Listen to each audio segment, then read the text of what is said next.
Good morning, student. Welcome to your online class. I am Bindu Rekha Devta, your Hindi teacher. Student, I hope you all are fine and safe at your home and obey your parents also.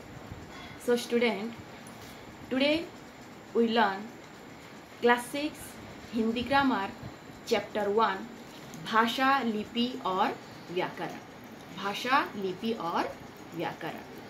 So student, आप सब पहले से ही जानते हैं भाषा क्या है। भाषा का मतलब है बोली। भाषा वो साधन है जिसके द्वारा मनुष्य अपने भावों और विचारों को दूसरों के सामने बोलकर या फिर लिखकर प्रकट करता है। भाषा से हम किसी के सामने अपने विचारों को और अपने भावनाओं को व्यक्त कर सकते हैं। तो सही मायने में कहा जाए तो भाषा भावों और विचारों को व्यक्त करने का एक साधन है। मतलब भाषा वह साधन है जिसके द्वारा हम अपने भावों और विचारों को दूसरों के सामने बोलकर या फिर लिखकर प्रकट कर सकते हैं। और भाषा के दो रूप होते हैं, एक है लिखित और दूसरा मौखिक। लिखित भाषा में जैसे व्हाट्सएप पर मैसेज करना, पत्र लिखना या फिर कोई कविता लिखना, ये सब भाषा के लिखित रूप हैं। और भाषा के मौखिक रूप हैं जैसे भाषण देना या फिर वार्तालाप करना, एक दूसरे से डिस्कशन करना, ये सब भाषा के मौखिक रूप होते हैं। और भाषा के लिखने के ढंग को लिपि कहते हैं। भाषा को हम जिस लिपि से लिखते हैं, लिखने के ढंग को भाषा की लिपि कहते हैं। और एक भाषा है सांकेतिक भाषा। जो लिख पढ़ नहीं सकती उनके लिए सांकेतिक भाषा का प्रयोग किया जाता है। जैसे ट्रैफिक सिग्नल, ये है भाषा के सांकेतिक रूप। ठीक है बच्चों, तो भाषा, लिपि, बोली, व्याकरण, ये सब हम हमारे पहले चैप्टर में पढ़ेंगे। तो हिंदी भाषा के विविध रूप होते हैं जैसे राष्ट्रभाषा, राजभाषा, संपर्क भाषा, मातृभाषा, मानक भाषा, भारतीय संविधान की भाषाएं, ये सब हैं हिंदी भाषा के विविध रूप। और बोली, भाषा के क्षेत्रीय रूप को बोली कहते हैं।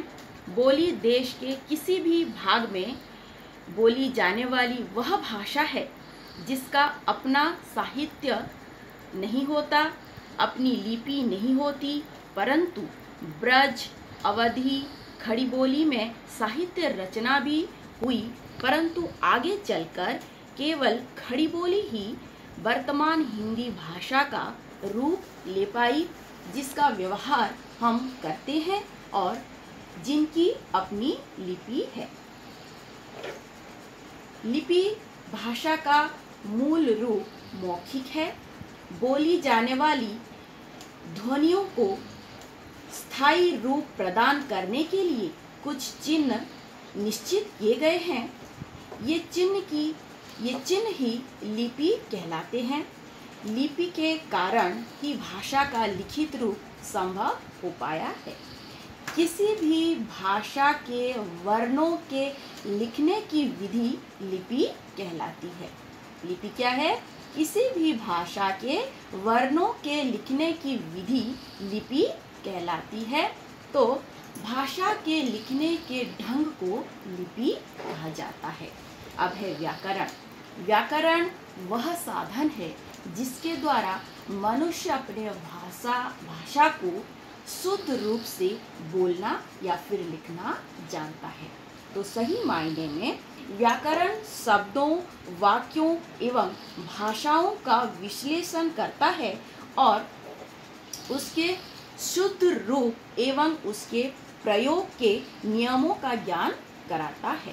सही मायने में भाषा वह साधन है जिसके द्वारा, व्याकरण वह साधना है जिसके द्वारा हम भाषा को शुद्ध रूप से लिखना और पढ़ना जानते हैं।